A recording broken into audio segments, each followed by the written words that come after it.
Transform all your company's milestones, big or small, into impact with Impact Hero. Whether it's a sale, a new hire, a demo booked, or anything else, with Impact Hero, you automatically generate a gift that matters, like a tree planted, a kilo of plastic recovered, or a piece of coral reef restored. Join the hundreds of companies that are already boosting sales and retention while making an impact. Go to impacthero.com/podcast now to get 10% off. Again, that's impacthero.com/podcast to get 10% off.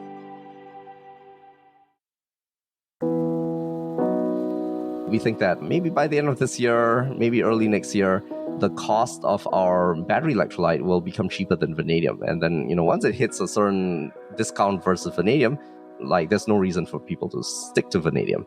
So we think we'll be able to transform that and kind of help flow batteries in general break below the cost floor that has been set and kind of enter the mainstream consideration. As if I want to install a giant battery, my thoughts don't just go to lithium-ion. They're like, hey, what about organic flow batteries? Welcome to another ClimateTech podcast, interviews with the people trying to save us from ourselves. Eugene Bay is the founder of Quino Energy, a startup that's making some of the most efficient and safe industrial-scale batteries in the world.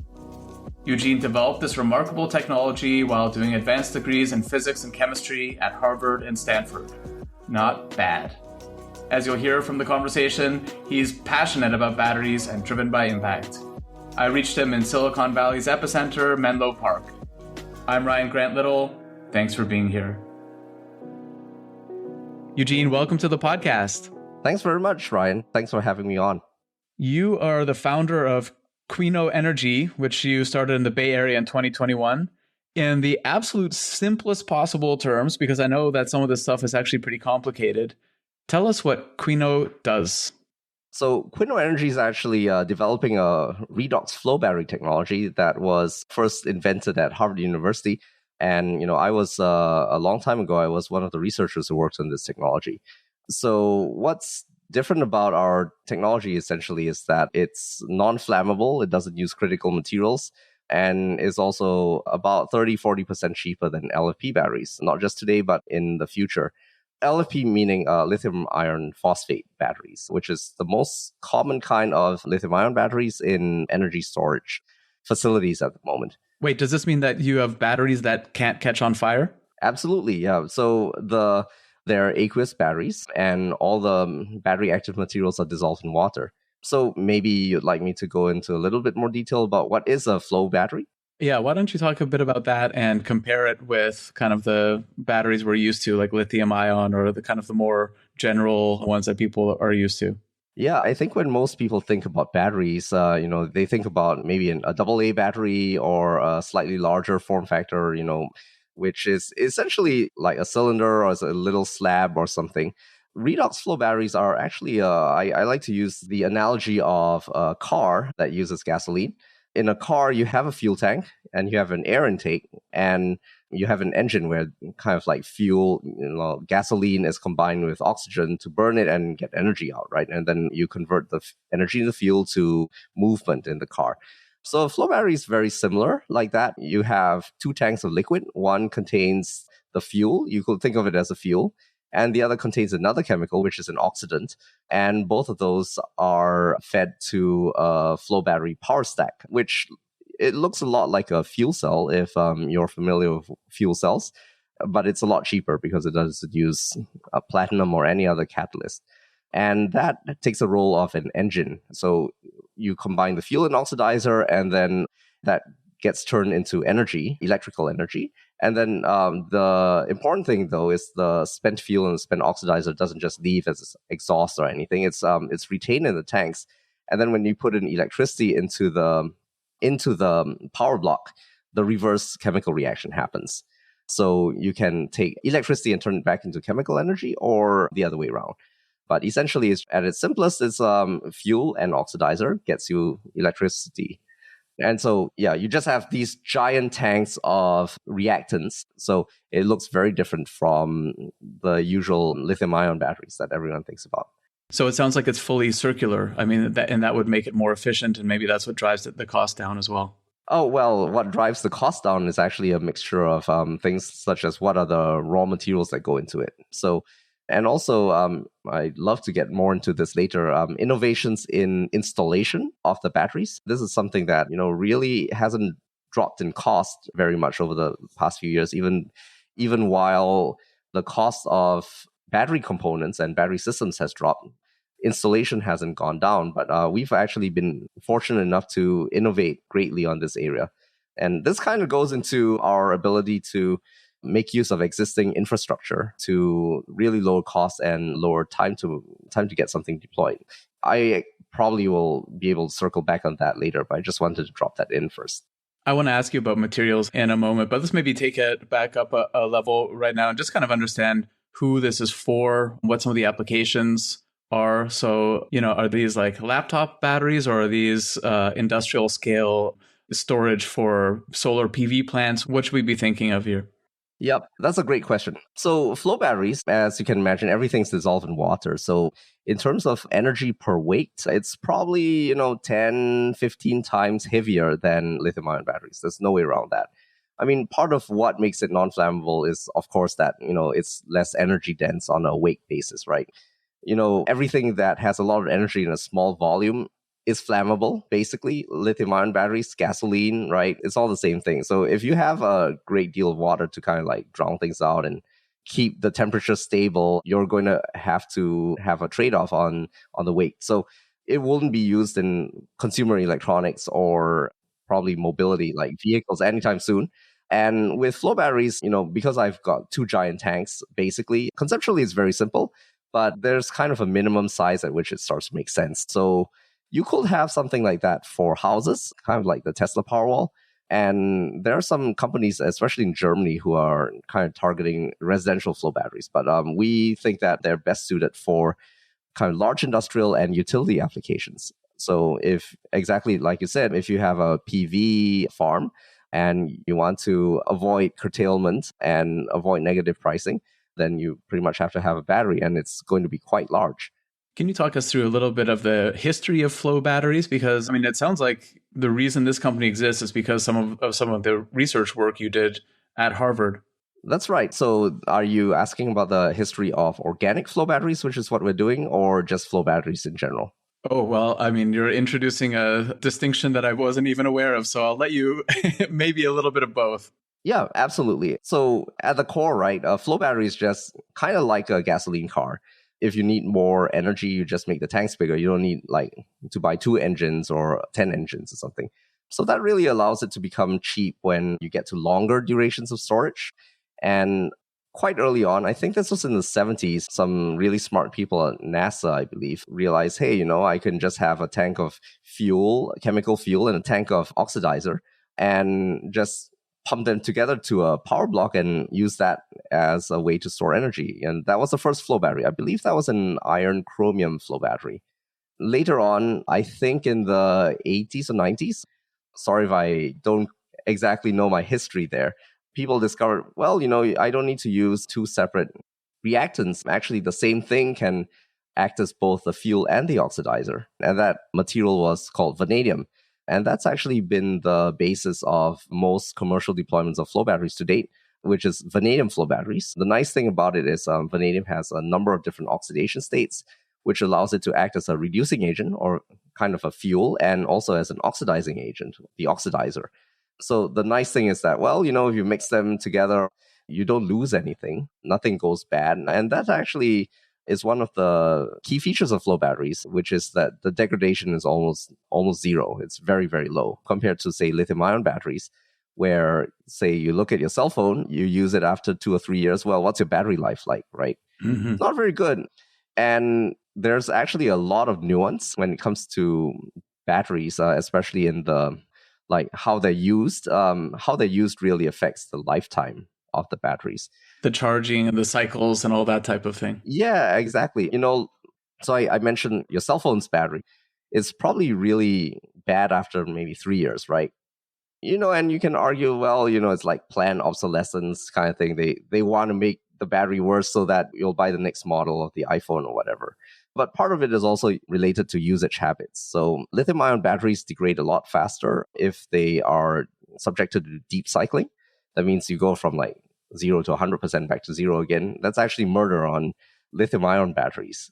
But if you drive an electric vehicle or you operate a short duration, like meaning maybe up to 4 hours of battery energy storage system, chances are you're not actually draining it from, 100% to 0%. If you drive an electric vehicle, you never want to be caught out at the side of the road with no charge, right? So everyone's got a range anxiety. That actually, that means you end up doing a lot of shallow cycles. Maybe you'll go like 80% to 50% and back up again, something like that. And that actually does enable lithium-ion batteries to go for a lot more cycles. So kind of user behavior kind of works in your favor there if you're using lithium-ion batteries. But once you get into the utility scale, everyone, essentially if I'm a developer, if I paid for like 1 gigawatt hour of battery storage, I really want to use all 1 gigawatt hours that I paid for. Mm-hmm. And this is true especially when you get to longer durations.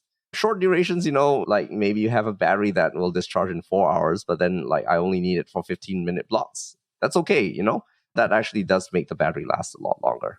So one key feature about flow batteries is that the lifetime is really great.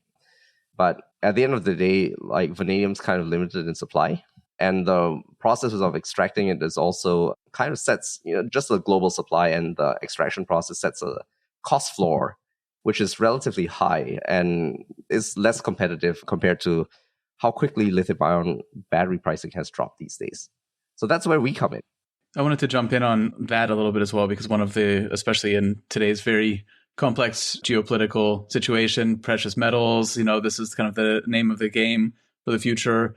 It sounds like you're relatively insulated from that game relative to batteries like lithium-ion. Like, how does that play out? Yeah, so the really nice thing about our batteries, it's an organic flow battery, which means the key reactant is actually, made from a carbon-containing material called anthraquinone. That's what we named our company after.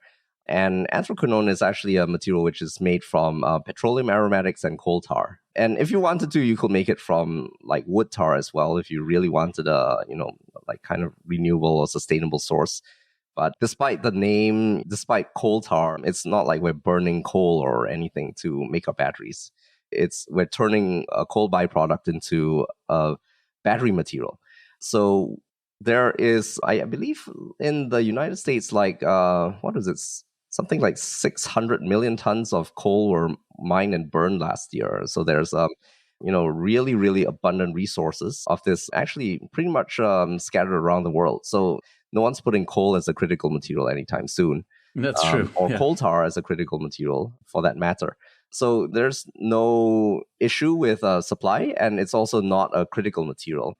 So unlike, say, lithium or the graphite that goes into lithium or even vanadium, those are in short supply. Those have a lot of geopolitics attached to them as well.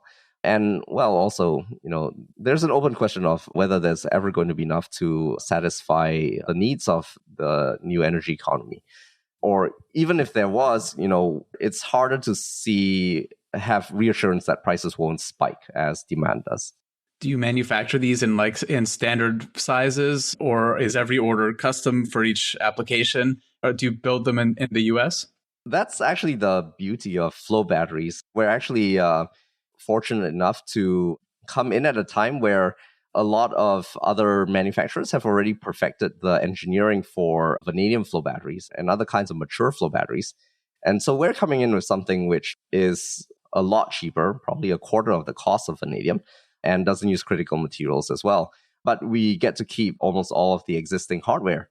So right now there are systems that are being made by other people using mostly vanadium for sizes ranging all the way from small units for people's houses all the way to large utility scale deployments like you see in China, for example, there's 800 megawatt hours in one facility in China. But at the core, they're all just multiple units of the same like power block, the same engine. It's just like lots of engines. Okay, granted, some engines are bigger than others, right? Like you have an 8-liter truck engine versus like dinky little Vespa scooter engine. But yeah, a lot of that is already out there. So, we're not reinventing the wheel there. So we actually are able to produce like small systems, big systems. Well, we don't produce the systems. We're able to integrate our battery electrolyte, which is the organic compound, with other people's systems. So that's awesome. You can basically take all the hardware that's already out there, that's already been perfected, and all you have to do is plug in what is essentially your IP into it, and it brings down the cost. It has all these positive benefits. Yeah, absolutely. So, it's not entirely true that it's been perfected. I think it's been pretty perfected with respect to vanadium. But if you drop a new fuel into an engine, you do need to tweak it. It's like trying to say, well, I'm going to put diesel into my petrol tank because I heard maybe, like diesel's cheaper.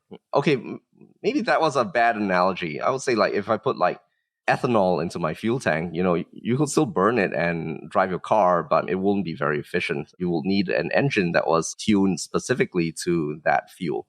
So that's kind of how it is with us and the existing vanadium flow battery hardware. It works, but we know that it could be a lot better. However, the changes are actually really minor. And I'd say 90% of all the engineering work has already been done by people. So the remaining challenge for us is just, I don't have to scale engineering, which is quite different from a lot of other battery founders. I just have to scale chemical manufacturing. And suddenly, the challenge looks a lot more digestible.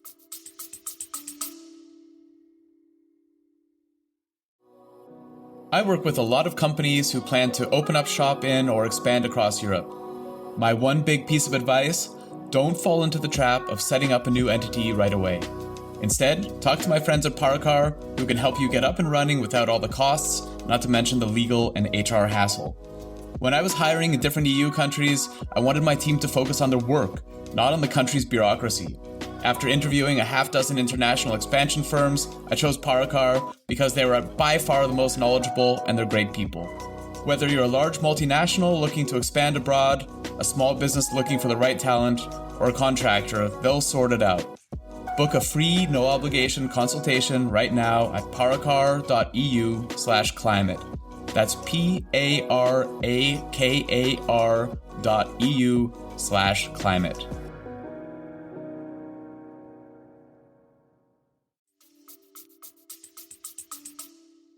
So you're talking to your first customers, but these are, if I understand correctly, in kind of stealth mode. I wonder if you can talk about some kind of like broad stroke areas. What types of companies or industries are interested to be your customer? So for us, we see two broad customer bases. The first is commercial and industrial microgrids, or behind the meter users. And I think, there's been a lot of market penetration of batteries in residential settings and also in utility settings. But what's lagged so far in terms of adoption is actually on the commercial and industrial side. So think about, say, hospitals, medical centers, supermarkets, factories, and data centers as well. I think data centers are a thing which are huge right now in the United States. And obviously, they use a lot of electricity. Yeah, and with AI, this is going through the roof now. I think DeepSeek may have challenged some of the assumptions there about how much energy is required. But I'm not an AI expert, so I really can't comment on that, of course. So that's one, like commercial industrial microgrids or like behind the meter applications. That's one really big user base. And the other is, utility scale storage, of course. Everyone knows about the battery fire in Moss Landing, California. Actually, just about an hour and a half drive from where I live. So, people were arguing like it's an older battery chemistry, but that's not going to do very many favors for public perception, right, of the safety of lithium-ion batteries. So we're coming in with a fully non-flammable solution. And get this, it's actually more energy dense on a land use metric than even lithium-ion batteries. It's kind of hard to believe, right? I said it was heavy. And that's true. But when you look at lithium-ion batteries, actually, if you look at a really big installation, most of the space is not actually taken up by the batteries themselves, by the battery cells or packs themselves. It's actually it's just like empty space. And these have to be spaced apart from each other by a certain distance to prevent fire propagation. And those rules have been pretty successful, right? Like well, relatively, I guess, a lot burn in that Moss Landing fire. But for fire safety reasons, there's actually a lot of kind of like unused land area. Your project space is large, but then you're not using your volume very effectively. With flow batteries, not just ours, but like vanadium as well, you can actually, like, everything in the tank is basically storing energy. So if you have a large enough tank and a tall enough tank, then you can have a much higher energy density. And if you've been driving around like airports or shipping terminals, sometimes you'll see some really, really large tanks like use to hold crude oil or oil products. Like, some of those really boggle the mind just how much material they store. One additional feature of our organic flow battery technology, besides the low cost and no critical materials, is that we are actually able to make use of existing tank infrastructure, which is, these tanks are made usually out of carbon steel.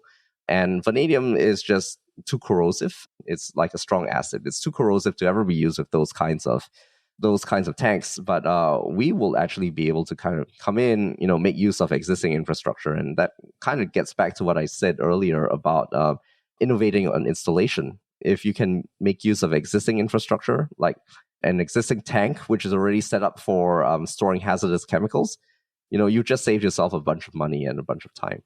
It may sound trivial, like tanks, how much could they cost? But actually, I heard from somewhere, don't take it for gospel, but I heard from somewhere, from an EPC, that the largest cost in installation is actually civil works. So if you can select a site that already has all this built in, you could save a lot of money on installation. And at the end of the day, it's the installed cost of a battery system that matters.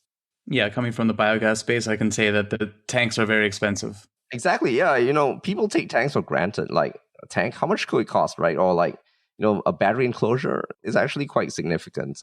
You hear that, tanks? We appreciate you. We don't take you for granted. Let's switch it up a little bit and talk about you, Eugene, as an academic, an inventor, an entrepreneur.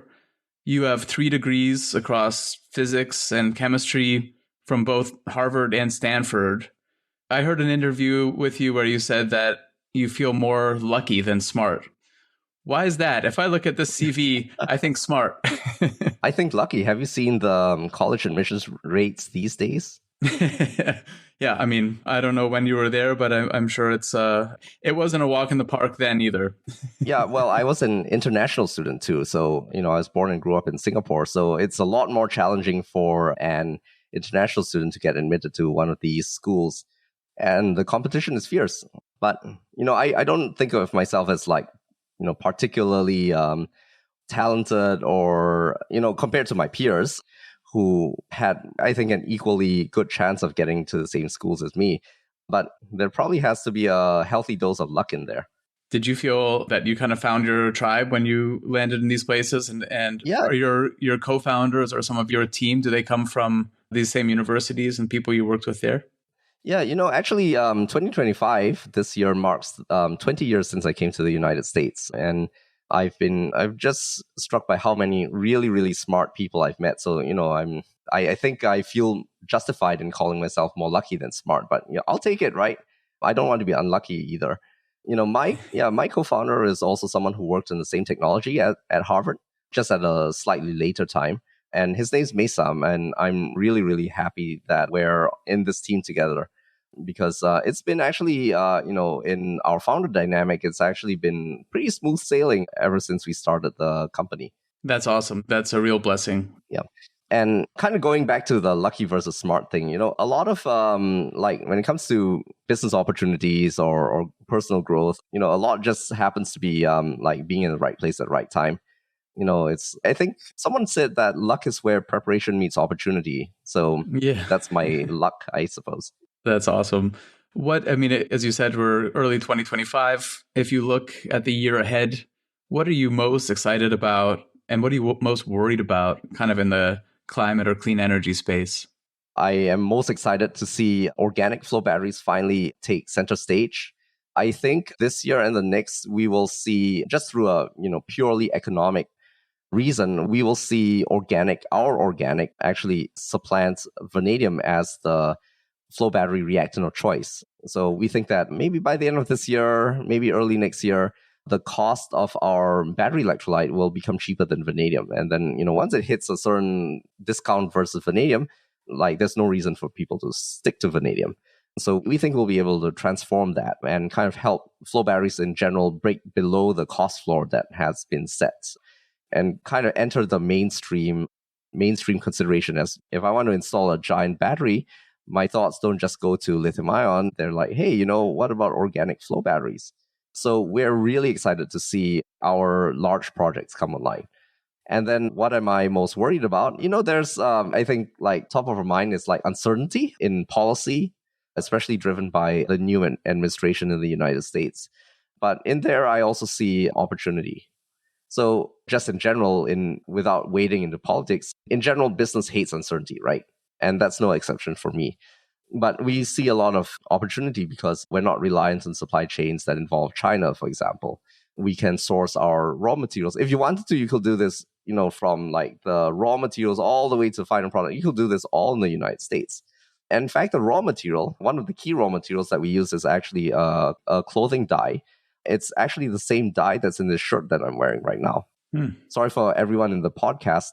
You may not be able to see the color of the shirt I'm wearing, but it's this orange-brown dye. And actually up until the 70s, the United States was a really big producer of dyes. Well, and then everything moved to China and India. But there's no reason why it can't also be, brought back to the United States. Yeah, I think there's a really great point in there about energy security and how important this is going forward as well. Yep. So we don't just want to sell in the United States.